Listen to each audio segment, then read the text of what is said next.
નમસ્કાર વિદ્યાર્થી મિત્રો, કેમ છો? તો નિશ્ચયક ચેપ્ટરના 2 લેક્ચર આપણે કમ્પ્લીટ કર્યા. સ્વાધ્યાય 4.1 ક્લિયર કર્યું, એને આપણને તમામ થિયરીઓ આપણે કમ્પ્લીટ કરી. હવે ખૂબ જ અગત્યનો ટોપિક, નિશ્ચયક ચેપ્ટર માટે ખૂબ જ અગત્યનો ટોપિક આપણે ભણવા જઈ રહ્યા છીએ આજે. શ્રેણિક ચેપ્ટરમાં જેમ આપણે પ્રાથમિક પ્રક્રિયાઓ ભણ્યા, એલિમેન્ટરી ઓપરેશન્સ ઓન મેટ્રિક્સ, જે પ્રાથમિક પ્રક્રિયાઓ ભણ્યા હતા, એવી જ કંઈક પ્રક્રિયાઓ, એવા જ કંઈક ગુણધર્મો આજે આપણે ભણવાના છીએ. પ્રોપર્ટીઝ ઓફ ડિટર્મિનન્ટ્સ, નિશ્ચાયકના ગુણધર્મો. તો આપણે 5 થી 6 ગુણધર્મો ભણશું, જેની ઉપરથી આપણે નિશ્ચાયકનું સોલ્યુશન મેળવવાનું થશે. નો ડાઉટ આપણને એમ થાય કે સર કાલે આગળના લેક્ચરમાં જ તમે સમજાવ્યું કે નિશ્ચાયકનું સોલ્યુશન 3/3 મેટ્રિક્સ હોય કે 3/3 ડિટર્મિનેશન હોય કે પછી 2/2 હોય, એનું સોલ્યુશન મેડમ તો આવડે જ છે. પરંતુ અમુક એવા નિશ્ચયક આવશે કે જે સૂત્ર દ્વારા જો આપણે એનું સોલ્યુશન મેળવશું તો ખૂબ જ અઘરું પડશે અથવા તો ખૂબ જ લેન્ધી હોઈ શકે. તો આ પ્રકારના નિશ્ચયકનું સોલ્યુશન કેમ મેળવવું? તો એના માટે જો આપણે ગુણધર્મનો ઉપયોગ કરીએ તો એ નિશ્ચયક આપણું સરળ નિશ્ચયકમાં ફરી જશે. એ નિશ્ચયકનું રૂપાંતરણ સરળ નિશ્ચયકમાં થઈ જશે, જેથી કરીને એનું સોલ્યુશન આપણે બહુ સરળતાથી આપી શકશું. તો આજે આપણે આવા ગુણધર્મની ચર્ચા કરવાના છીએ. એટલે આજનો આ લેક્ચર, આજનો આ વિડીયો ખૂબ જ ઉપયોગી રહેશે નિશ્ચયક માટે. એના એમસીક્યુ તમામ સોલ્વ કરવા માટે ફક્ત આ એક વિડીયોને તમે રિવિઝન કરશો તો નિશ્ચયક શું કહેવા માગે છે અને શું કઈ રીતે એના ફેરફાર થાય છે આ વિડીયોમાં આપણને જાણવા મળશે. તો જોઈએ આ વિડીયો. નિશ્ચયકના ગુણધર્મો.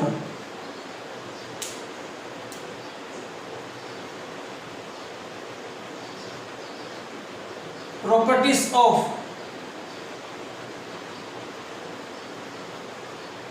determinants. ઓકે, એની અંદર હું પહેલા ગુણધર્મની જો ચર્ચા કરું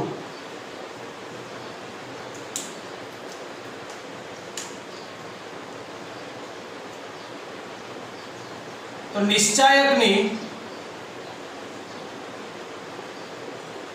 દરેક હારને અનુરૂપ સ્તંભમાં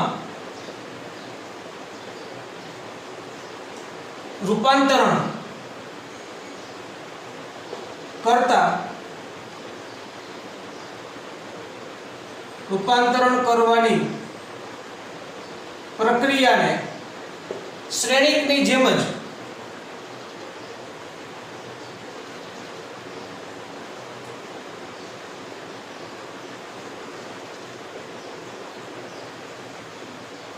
RI to CI વડે દર્શાવાય. આ પહેલો ગુણધર્મ છે.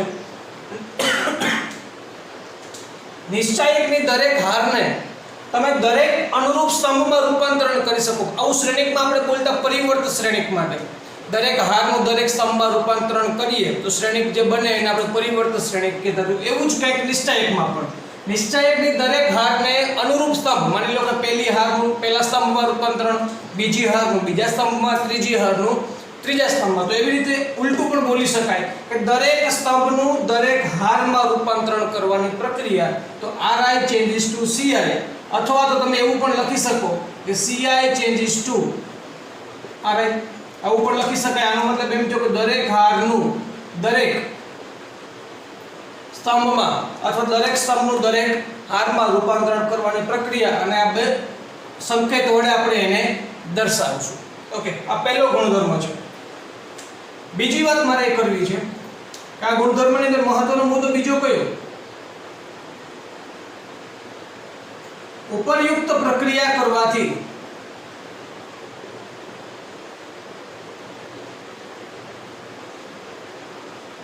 નિશ્ચાયકના મૂલ્યમાં કોઈ જ ફરક પડતો નથી. ખૂબ જ મહત્વની વસ્તુ છે ભાઈ. આપણે જે નિશ્ચયક આપેલો છે એ નિશ્ચયકમાં હું ફેરફાર કરું છું. શું ફેરફાર કરું છું? દરેક હારનું દરેક સ્તંભમાં રૂપાંતરણ કરું છું. તો આવું કરવાથી કંઈક નિશ્ચાયક બદલાઈ જશે.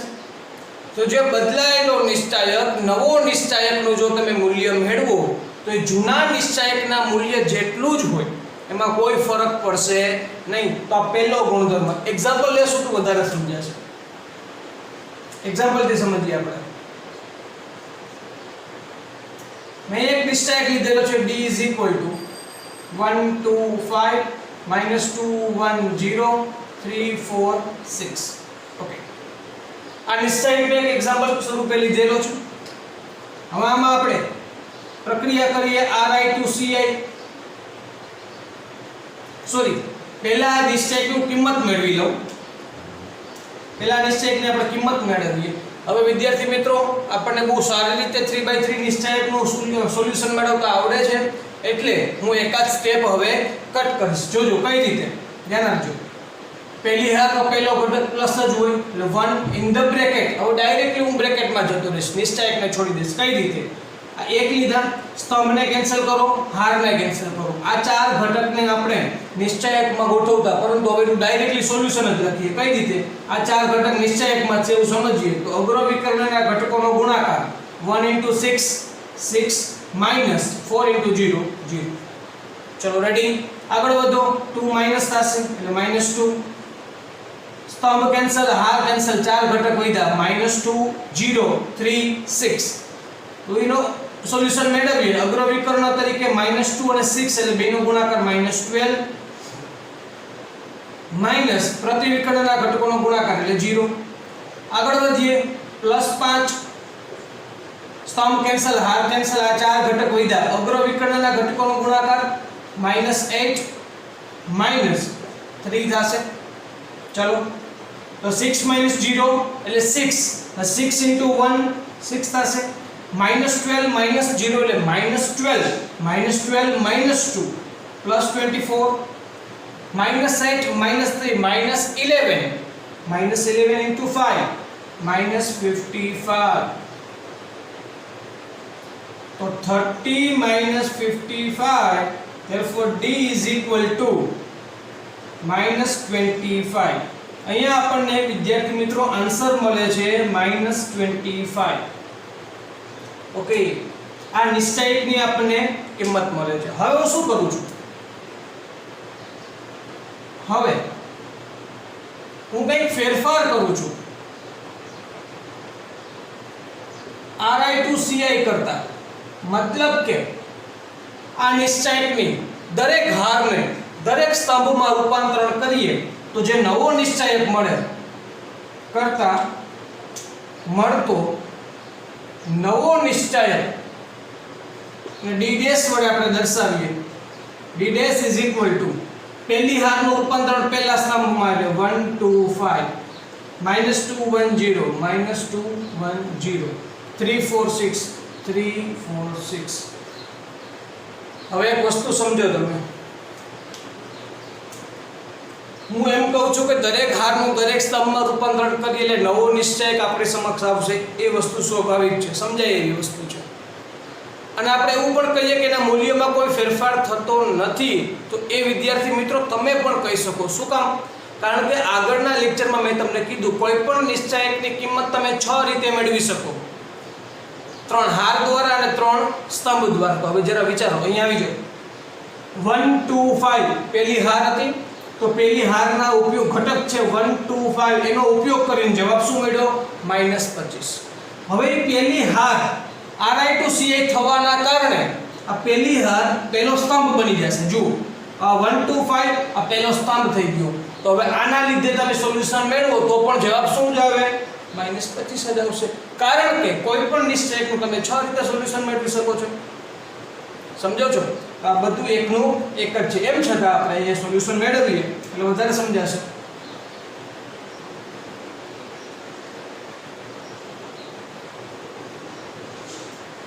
જોઈએ, પહેલા અહીંયા 1 ની શરૂઆત કરશું. 1 લઈએ, ઇન ધ બ્રેકેટ, સ્તંભ કેન્સલ, હાર કેન્સલ, 6 * 1 6 -4 * 0 0. આગળ વધીએ. અહીંયા માઈનસ આવશે, પણ આ ઓલરેડી માઈનસ તો છે જ એટલે -2.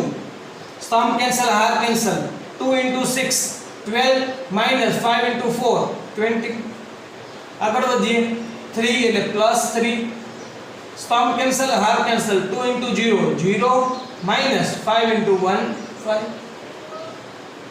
6 minus 0 6 into 1 6 12 minus 20 minus 8 minus 8 into 2 minus 16 0 minus 5 minus 5 into 3 minus 15 6 minus 16 minus 10 minus 15 therefore d dash equal to minus 25 students you can see that d and d dash have same values d ની કિંમત પણ -25 મળે છે d dash ની કિંમત પણ -25 મળે છે કહેવાનો મતલબ અહીંયા આપણો આ પહેલો ગુણધર્મ સાબિત કર્યો છે પહેલો ગુણધર્મ શું કહે છે નિશ્ચાયકની દરેક હારનું દરેક સ્તંભમાં રૂપાંતરણ કરીએ તો એ પ્રક્રિયાને ri to ci અથવા તો ci to ri વડે દર્શાવાય ઉપરાંત આવું કરવાથી મળતા નવા નિશ્ચાયકનું મૂલ્ય એ જૂના નિશ્ચાયકના મૂલ્ય જેટલું જ હોય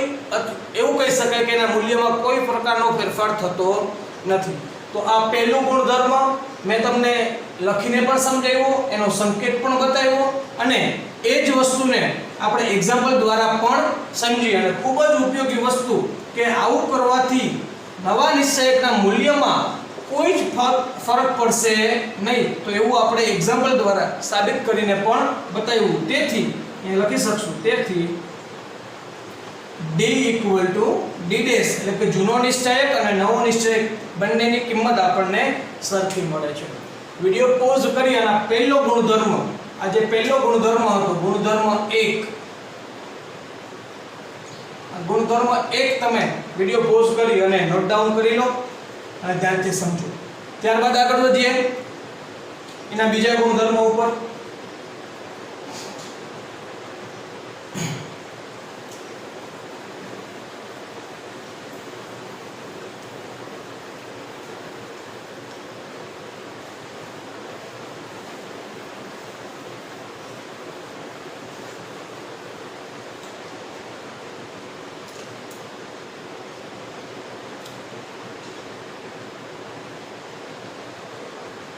गुणधर्म नंबर 2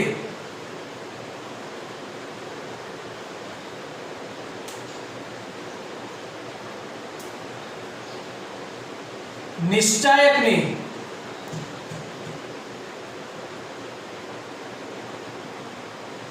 कोईपण बे हार અને કાઉન્સમાં લખીશ બે સ્તંભ ની अदल बदल ने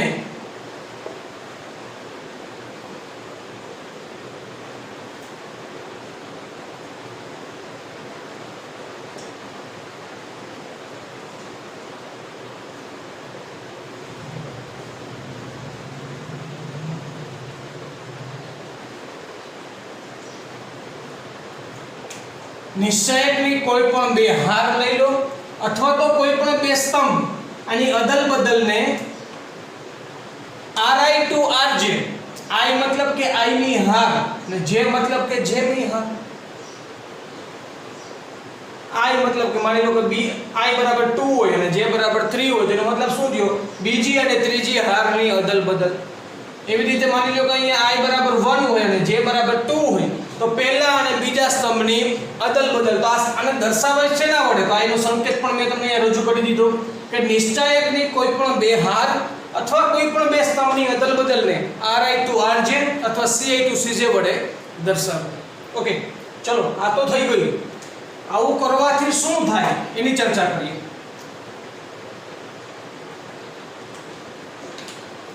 ઉપરયુક્ત પ્રક્રિયા કરવાથી હું લખીશ તો ઉપરયુક્ત પ્રક્રિયા કરવાથી મળતા નવા નિશ્ચાયકનું મૂલ્ય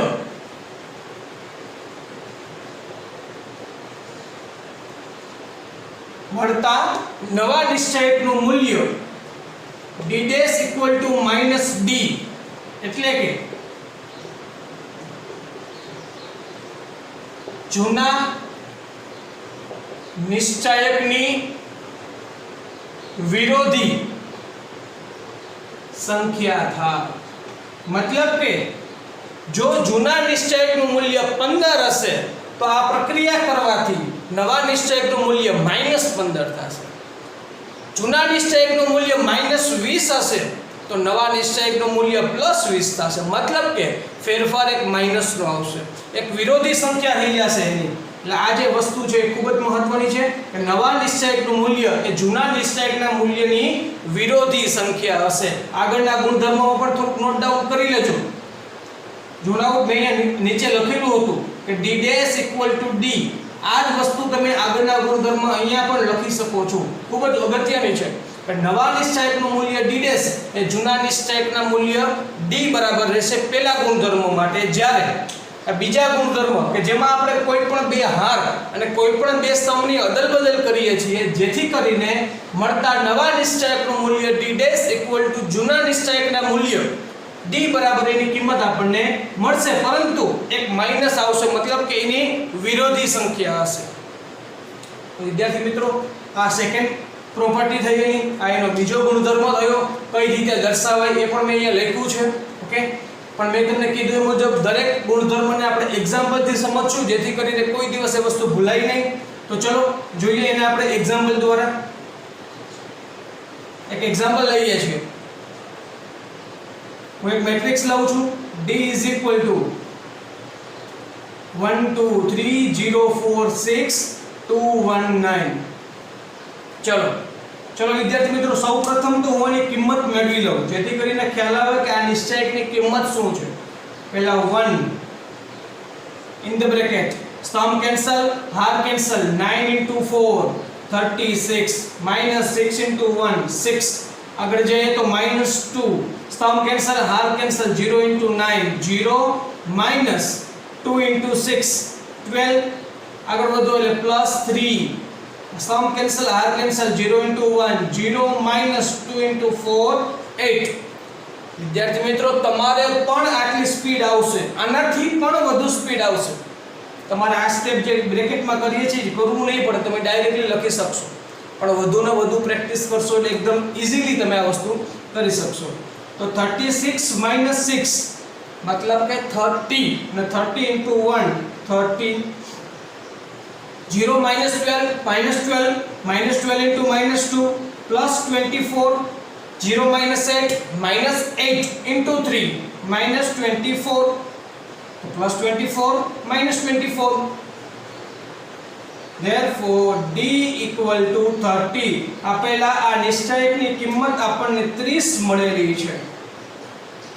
હવે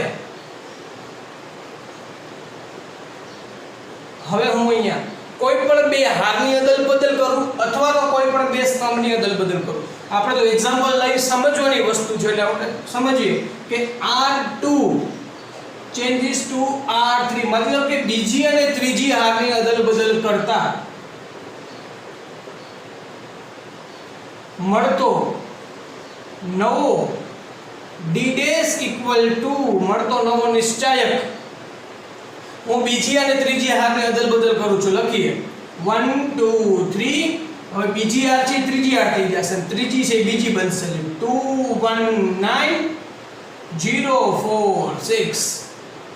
ઓકે, આગળ વધીએ. તો 1 લઈએ પહેલા. In the bracket, stump cancel, half cancel. 6 * 1 6 -9 * 4 36. આગળ વધો. -2, stump cancel, half cancel. 6 * 2 12 -0 * 9 0. આગળ વધો. +3, stump cancel, half cancel. 4 * 2 8 -0 * 1 0. 6 - 36 -30 * 1 -30. 12 આવશે ને -2 છે આગળ એટલે -24. 8 * 3 +24 -24 +24 cancel. Therefore d' = -30. વિદ્યાર્થી મિત્રો, જુઓ તમે ચેક કરી શકો છો. d ની વેલ્યુ અહીંયા 30 મળેલ છે, અહીંયા -30 મળે છે. લખી શું શકાય? તેથી d' = -d. તો મળતા નવા નિશ્ચાયકની કિંમત એ જૂના નિશ્ચાયક કરતા વિરોધી સંખ્યા છે કે જે આપણે અહીંયા લખેલું હતું અને અહીંયા આપણે સાબિત કરી દીધું. સમજાઈ ગયું વિદ્યાર્થી મિત્રો? શું કર્યું આ ગુણધર્મની અંદર? કોઈ પણ નિશ્ચાયકની કોઈ પણ બે હારની અદલ-બદલ કરો, અથવા તો જેવી રીતે મેં બે હારની અદલ-બદલ કરી એવી રીતે તમે બે સ્તંભની પણ અદલ-બદલ કરી શકો છો. તો આ પ્રક્રિયા કરવાથી નિશ્ચાયકનું મૂલ્ય વિરોધી મળે છે. પહેલા ગુણધર્મ શું બન્યા? દરેક હારનું દરેક સ્તંભમાં રૂપાંતરણ કરો તો મૂલ્ય બદલાતું નથી. પરંતુ આ ગુણધર્મમાં આપણે એવું ભણીએ છીએ કે કોઈ પણ બે હારને કે કોઈ પણ બે સ્તંભની અદલ-બદલ કરવાથી નિશ્ચાયકનું મૂલ્ય આપણને વિરોધી સંખ્યા મળશે. ચલો ક્લિયર? વિડિયો પોઝ કરી અને તમે આ ટોટલ થિયરી અને એક્ઝામ્પલ નોટ ડાઉન કરી શકો છો.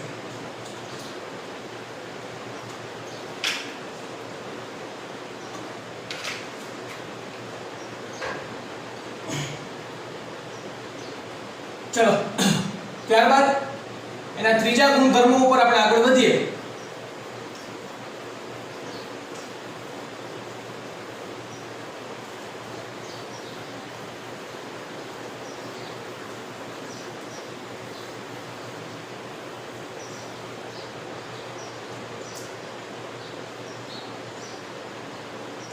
ત્રીજા ગુણધર્મો ઉપર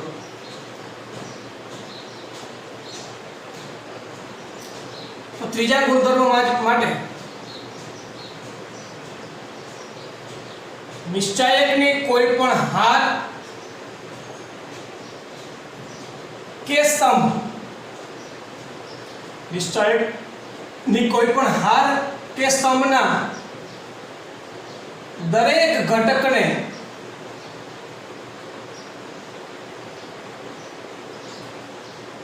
K belongs to R વડે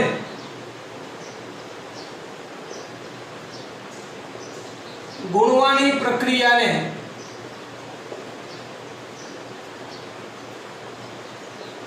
Ri changes to Kri,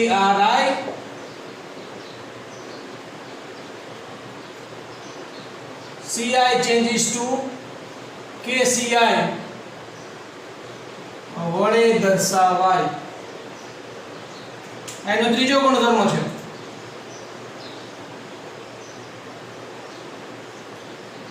સમજો, હું નિશ્ચાયકમાં માની લો કે બે હાર હોય કે ત્રણ હાર હોય, તો એ ત્રણમાંથી કોઈ પણ હારને, કોઈ પણ એક હારને, તમામ ઘટકની હું વાત નથી કરતો, કોઈ મેં તમને આગળના લેક્ચરમાં જ આપણે વાત થઈ ગઈ કે નિશ્ચાયક એ સ્વતંત્ર છે. શ્રેણિકની જેમ કોઈ ઘટક સાથે મલ્ટીપ્લાય કરો તો દરેક ઘટક એની સાથે મલ્ટીપ્લાય નહીં થાય, બરોબર? નિશ્ચાયકની દરેક હાર અથવા સ્તંભને પર્સનલી મલ્ટીપ્લાય કરવી પડે. તો એ મુજબ અહીંયા આપણે નિશ્ચાયકની કોઈ પણ હાર કે સ્તંભના દરેક ઘટકને તમે K belongs to R વડે મલ્ટીપ્લાય કરો તો આ જે પ્રક્રિયા છે એને Ri changes to Kri વડે દર્શાવશું. મતલબ કે I એટલે કે માની લો કે બીજી હારમાં ફેરફાર થાય છે તો બીજી હારના દરેક ઘટકને K થી મલ્ટીપ્લાય કરીએ. એવી રીતે જો સ્તંભની વાત હશે તો Ci changes to Kci વડે દર્શાવાય. ઓકે, ચલો આ સંકેત દર્શાવી દીધો, આપણે ગુણધર્મને દર્શાવ્યો. હવે આવું કરવાથી નિશ્ચાયકના મૂલ્યમાં શું ફેરફાર થાય તો લખીએ. એના માટે ઉપરયુક્ત પ્રક્રિયા કરવાથી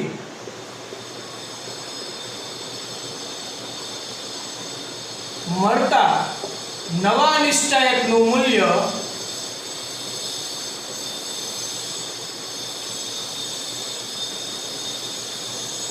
જૂના નિશ્ચાયકના મૂલ્યથી K belongs to R ગણું હોય. સમજો વિદ્યાર્થી મિત્રો, જે જૂના નિશ્ચાયકનું મૂલ્ય માની લો કે 15 છે અને એ નિશ્ચાયકની બીજી હારને 3 વડે મલ્ટીપ્લાય કર્યા. જૂના નિશ્ચાયકનું મૂલ્ય 15 3 વડે મલ્ટીપ્લાય કરી છે, તો હવે નવા નિશ્ચાયકનું મૂલ્ય 15 ગુણ્યા 3 એટલે 45 થાય. તો એ મેં એવું જ લખ્યું છે કે ઉપરયુક્ત પ્રક્રિયા કરવાથી મળતા નવા નિશ્ચાયકનું મૂલ્ય જૂના નિશ્ચાયકના મૂલ્યથી તમે જેટલા વડે મલ્ટીપ્લાય કર્યા હશે એટલા ગણું હશે. जो તમે -4 વડે મલ્ટીપ્લાય કર્યા તો નવું મૂલ્ય પણ -4 ગણું હશે, -8 વડે મલ્ટીપ્લાય કર્યા તો નવું મૂલ્ય -8 ગણું હશે. પરંતુ દરેક ગુણધર્મને આપણે એક્ઝામ્પલથી સમજવા છે, એટલા માટે લઈએ એક એક્ઝામ્પલ. હું અહીંયા ડિટર્મિનેશન લખું 2 -3 -1 2 0 4 3 1 7. ઓકે, તો આ નિશ્ચયક મેં અહીંયા લખ્યો છે. સૌપ્રથમ આપણું કામ એનું સોલ્યુશન મેળવવાનું છે. મેળવીએ. પહેલા 2 આવશે, સ્તંભ કેન્સલ, હાર કેન્સલ, 0 * 7 0 -1 * 4 4. અહીંયા માઈનસ આવશે પણ માઈનસ માઈનસ +3 થઈ જશે. સ્તંભ કેન્સલ, હાર કેન્સલ, 7 * 2 14 -3 * 4 12. આગળ વધો એટલે -1 સ્તંભ કેન્સલ, હાર કેન્સલ, 2 * 1 2 -3 * 0 0. તો 0 - 4 -4 * 2 -8 14 -12 2 2 * 3 6 ને 2 - 0 એટલે 2 -1 * 2 -2 -8 -2 -10 +6 એટલે -4. અહીંયા આપણને નિશ્ચયકની કિંમત -4 મળે છે. હવે શું કરશું આપણે? હવે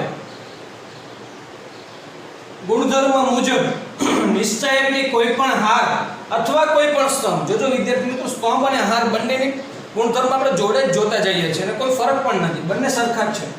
હવે લખશું આપણે કે ભાઈ ત્રીજી હારમાં આપણે ફેરફાર કરીએ. R3 changes to, હું એને -3 થી મલ્ટીપ્લાય કરું છું. -3 R3 -3 R3. પ્રક્રિયા કરતા મળતો નવો નિશ્ચયક D' = ભાઈ નવો નિશ્ચયક શું મળશે જરા જોઈએ. પહેલી હારમાં કોઈ ફેરફાર નથી એટલે 2 - 3 - 1 2 0 4. આ ત્રીજી હારને -3 થી મલ્ટીપ્લાય કરો તો 3 * -3 -9 3 -3 * 1 -3 7 * -3 -21. ચલો હવે આપણે એનું વેલ્યુ મેળવીએ. પહેલા આવશે 2, સ્તંભ કેન્સલ, હાર કેન્સલ, 0 * -21 એટલે 0 -3 * 4 -12 પણ માઈનસ માઈનસ +12 થશે. આગળ વધીએ તો માઈનસ આવશે તો માઈનસ માઈનસ +3 થઈ જશે. સ્તંભ કેન્સલ, હાર કેન્સલ, 2 * -21 એટલે 21 * 2 42 પણ -42. પછી આવશે માઈનસ 9 * 4 = 36 પણ માઈનસ છે એટલે માઈનસ માઈનસ +36. આગળ વધો એટલે -1 છે. સમ કેન્સલ, હાર કેન્સલ, 2 * -3 -6 અને આ મલ્ટીપ્લાય થાય એટલે 0. તો 12 2 24 થઈ ગયા. -42 + 36 36 ને 4 40 ને 2 42 4 ને 2 6 એટલે -6 * 3 એટલે -18. અહીંયા છે -6 -6 ગુણ્યા -1 એટલે +6 એટલે 24 માંથી 18 જશે એટલે 6 વધશે. તો D' ની વેલ્યુ આપણને 6 ને 6 12 મળે છે. ઓકે, તો આ 12 કિંમત મળી અથવા હું અહીંયા ડાયરેક્ટલી 12 લખી નાખું કે therefore D' = 12 મળ્યા. તો આ જે 12 મળ્યા છે ને મિત્રો એ કઈ રીતે છે કે -4 * -3 અથવા એવું લખી શકાય કે -3 * -4 જેથી D' = -3 * D. એટલે K belongs to R ગણું હોય અથવા એવું લખી શકાય નિશ્ચયકનું મૂલ્યથી એ લખી શકું કે D' = K * D. મતલબ કે આ નવા નિશ્ચયકનું મૂલ્ય ખાસ અહીંયા લખજો કે આ નવા નિશ્ચયકનું મૂલ્ય D' એ જૂના નિશ્ચાયકના મૂલ્ય d કરતા k ગણું હોય તો d dash equal to kd. તો એવી જ રીતે જો અહીંયા પણ આપણે એ જ વસ્તુ અહીંયા સાબિત કરી દીધી કે નવા નિશ્ચાયકનું મૂલ્ય d dash is equal to k તરીકે -3 લીધા હતા આપણા એક્ઝામ્પલમાં. k તરીકે -3 લીધા એટલે kd -3d કારણ કે જૂના નિશ્ચાયકનું મૂલ્ય -4 છે. વિદ્યાર્થી મિત્રો સ્વાધ્યાય 4.1 માં આપણે બે દાખલા કમ્પ્લીટ કર્યા. દાખલા નંબર 3 અને દાખલા નંબર 4 તમે જોયું હશે. એમાં હું તમને એવું કહેતો કે આપણે કોમન લેવો તો હકીકતમાં તો એ જ આ પ્રોસેસ જ છે. હે હું આમાંથી એવું પણ બોલી શકું, ધ્યાન રાખો. અહીંયા આ નિશ્ચાયક છે. નિશ્ચાયકમાં એવું બોલું કે ત્રીજી હારમાંથી -3 કોમન લ્યો, તમે કોમન લઈ શકો છો.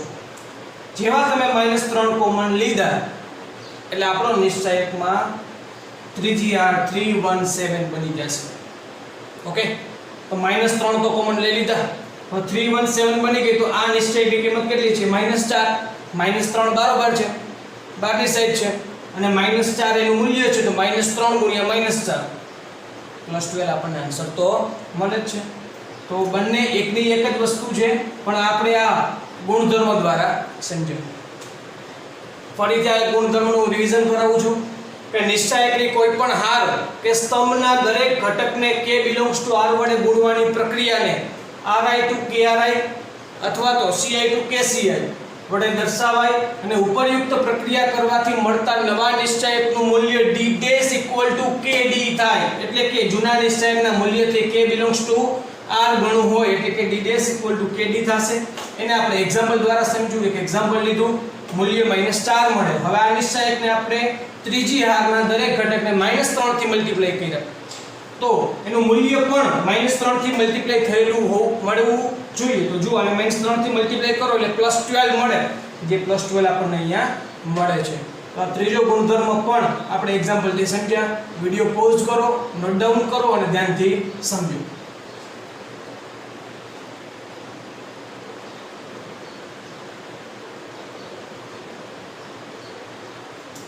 ત્યારબાદ આગળ વધીએ ગુણધર્મ નંબર 4 ઉપર.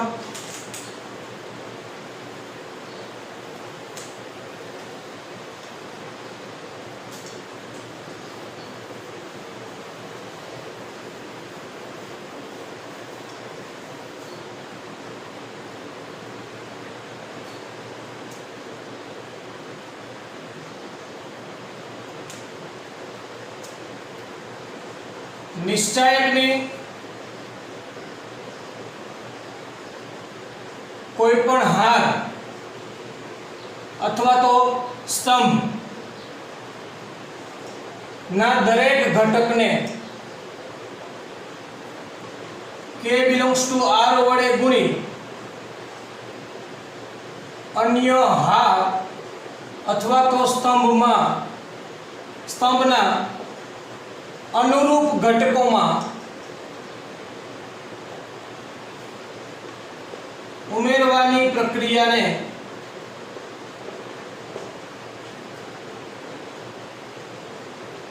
ri changes to ri plus krj ci changes to ci plus kcj વડે દર્શાવાય. ગુણધર્મ 4 છે.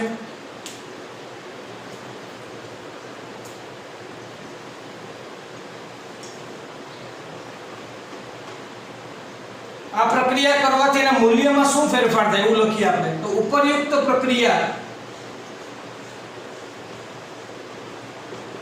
કરવાથી મળતા નવા નિશ્ચાયક ના મૂલ્યમાં કોઈ જ ફરક પડતો નથી. એટલે કે d dash equal to d થાય. ચલો વિદ્યાર્થી મિત્રો ચોથા ગુણધર્મ ઉપર ધ્યાન આપો. ફોર્થ પ્રોપર્ટીઝ છે કે નિશ્ચાયકની કોઈ પણ હાર કે સ્તંભના દરેક ઘટકને k બિલોંગ્સ ટુ r વડે ગુણો અને અન્ય હાર કે સ્તંભના અનુરૂપ ઘટકમાં ઉમેરો. આવું શ્રેણિકમાં આપણે ભણી ગયા. બીજી હારના દરેક ઘટકને 3 વડે ગુણીને પહેલી હારમાં ઉમેરતા. એટલે તમે જેમાં ઉમેરો કરો છો એમાં ફેરફાર થાય. તો એ વસ્તુને તમારે ડાબી બાજુ લખવાની. આવું શ્રેણિકના ગુણધર્મો મેં શીખવાડ્યું. ધ્યાન આપજો. અહીંયા ri લખ્યું છે એનો મતલબ એમ કે ઉમેરો શેમાં થાય છે? i મી હારમાં અથવા તો i માં સ્તંભમાં ઉમેરો થાય છે. એટલે ડાબી બાજુ લખવાનું. એરો એનો મતલબ એમ થયો કે ચેન્જીસ ટુ, એમાં ફેરફાર થાય છે. ri ચેન્જીસ ટુ એટલે કે i મી હારમાં કંઈક ફેરફાર થાય છે. શું ફેરફાર થાય? તો કે i મી હારના ઘટક તો એમના એમ છે, પણ એમાં આપણે ઉમેરો કરીએ. શું ઉમેરો કરીએ? જેમી હારના ઘટકને k વડે ગુણી અને i મી હારના ઘટકમાં ઉમેરો કરીએ છીએ. મતલબ કે i મી હારના ઘટકમાં ફેરફાર થાય છે. એટલે કે ri changes to ri plus krj. એવી રીતે ci changes to ci plus k cj. શ્રેણિકના ગુણધર્મો ભણ્યા એ જ મુજબ આનો ગુણધર્મ છે. ઓકે, તો આ ગુણધર્મ મુજબ, આ ગુણધર્મ પ્રમાણે જે નવો નિશ્ચાયક આપણને મળશે તો એ નવા નિશ્ચાયકનું મૂલ્ય એ જૂના નિશ્ચાયકના મૂલ્ય બરાબર જ હશે. એટલે કે d dash equal to d થશે. મૂલ્યોમાં કોઈ પ્રકારનો ફેરફાર થશે નહીં.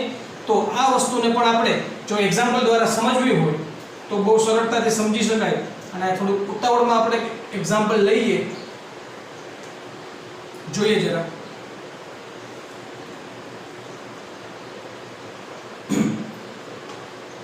d is equal to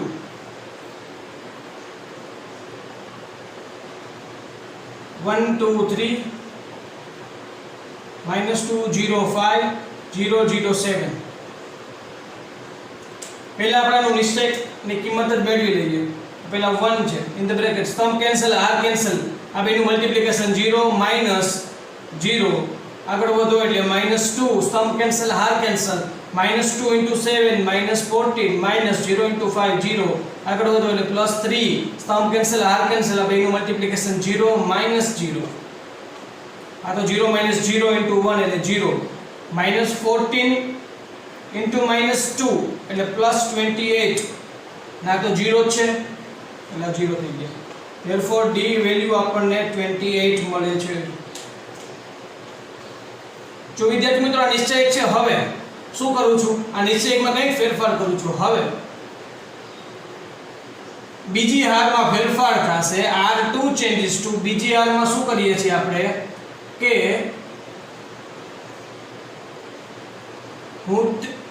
r2 + 4r3. હવે આ ગુણધર્મને આપણે વાંચીએ.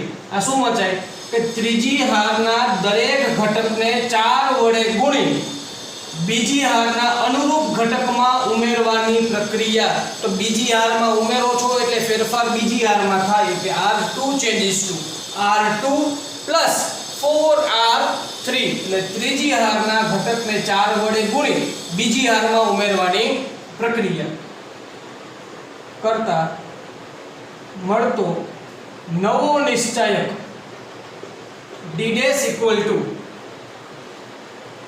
જો ખાસ ધ્યાન આપજો, ફેરફાર બીજી હારમાં જ થાય છે. પહેલી હાર એમને લખી નાખો 1 2 3. બીજી હારમાં શું ફેરફાર થાય? ત્રીજી હારને મેં 4 થી મલ્ટીપ્લાય કરી. જો અહીં 4 થી મલ્ટીપ્લાય કરો એટલે 0 ના 0 જ રહેશે. નામાં ઉમેરી દો એટલે -2 ના -2 રહે. 4 થી મલ્ટીપ્લાય કરો એટલે 0 ના 0 નામાં ઉમેરી દો એટલે અહીંયા પણ 0 ના 0 રહેશે. 4 થી મલ્ટીપ્લાય કરો એટલે 7 4 28. 28 ને 5 માં ઉમેરો એટલે 28 ને 5 33 થશે. ત્રીજી હાર તો એમની એમ જ રહેશે 0 0 7. ઓકે, ચલો આનું આપણે મૂલ્ય મેળવીએ. પહેલા આવશે 1, સ્તંભ કેન્સલ, r કેન્સલ, બંને મલ્ટીપ્લિકેશન 0 -0. આગળ વધો એટલે -2, સ્તંભ કેન્સલ, r કેન્સલ, -2 * 7 -14 0 * 33 એટલે 0.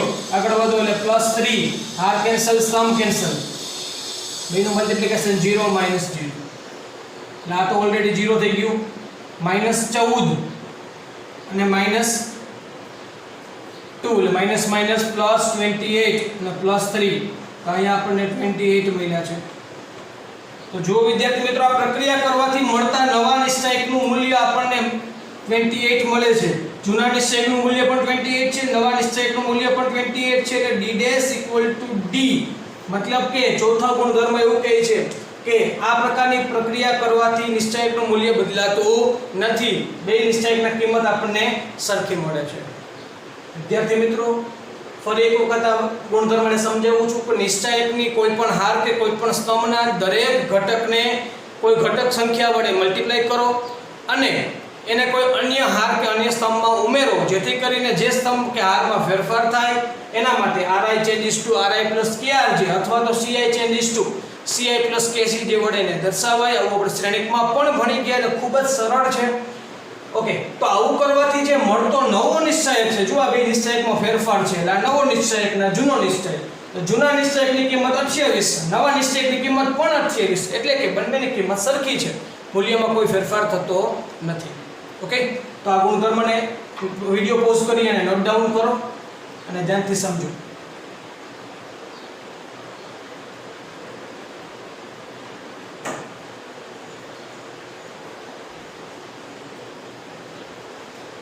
ચલો વિદ્યાર્થી મિત્રો, આગળ વધીએ.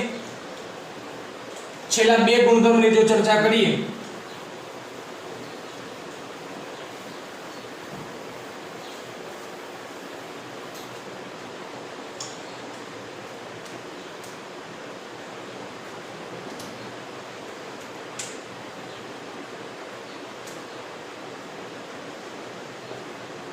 નિશ્ચાયકની કોઈ પણ બે હાર કૌંસમાં બે સ્તંભ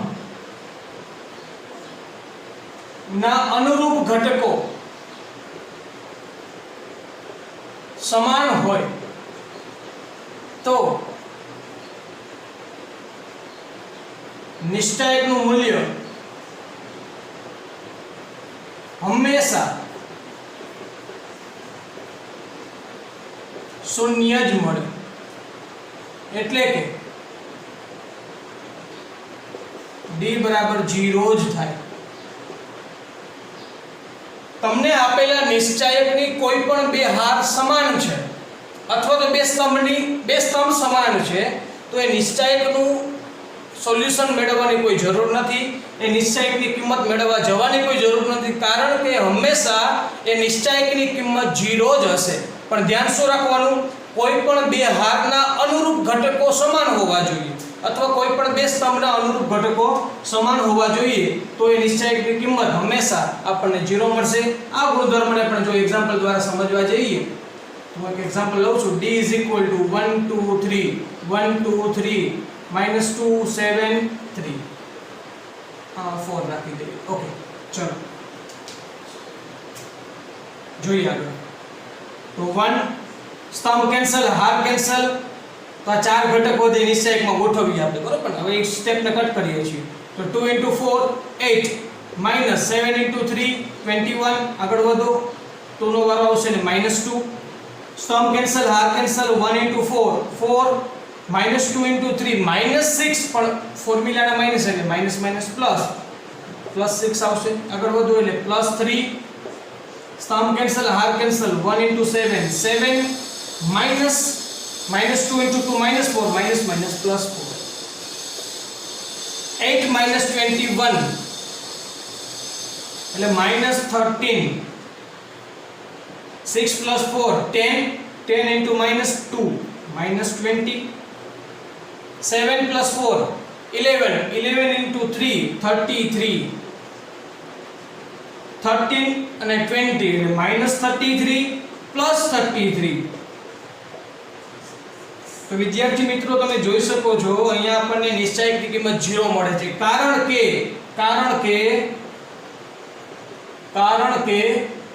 અહીંયા R1 = R2 છે.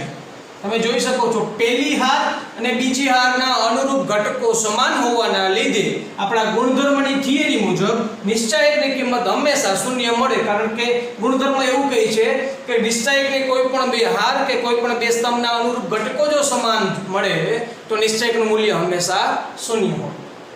ઓકે, વિડિયો પોઝ કરી ગુણધર્મ લખો, એક્ઝામ્પલ લખો.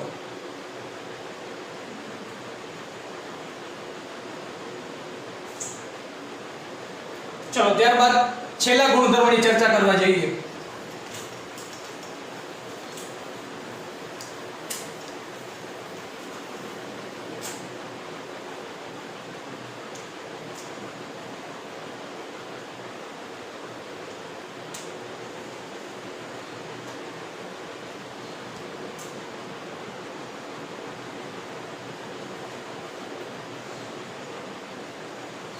A1 plus D1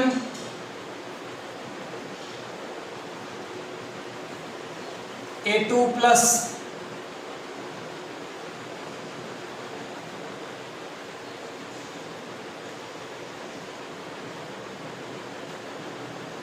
A1 plus D1 B1 plus E1 અને C1 plus F1 એવી જ રીતે A2 B2 C2 A3 B3 અને C3 is equal to જો વિદ્યાર્થી મિત્રો જ્યારે પણ એવું કહે કે નિશ્ચાયકનું કિંમત વિસ્તરણ કર્યા વગર નિશ્ચાયકના ગુણધર્મનો ઉપયોગ કરીને મેળવવો ત્યારે આવા સંજોગોની અંદર આપણે તમામ ગુણધર્મોનો ઉપયોગ કરશું. એમાંનો આ છઠ્ઠો ગુણધર્મ છેલ્લો ગુણધર્મ શું કહે છે કે જો આ પ્રમાણે નિશ્ચાયક હશે મતલબ કે પહેલી હાર જે છે એ બે ઘટકના સરવાળા સ્વરૂપે આપણને આપેલી છે, બીજી હાર અને ત્રીજી હાર. તો આ પ્રકારના નિશ્ચાયકનું આપણે બે નિશ્ચાયકના સરવાળા સ્વરૂપે આ નિશ્ચાયકને આપણે ગોઠવશું. કઈ રીતે?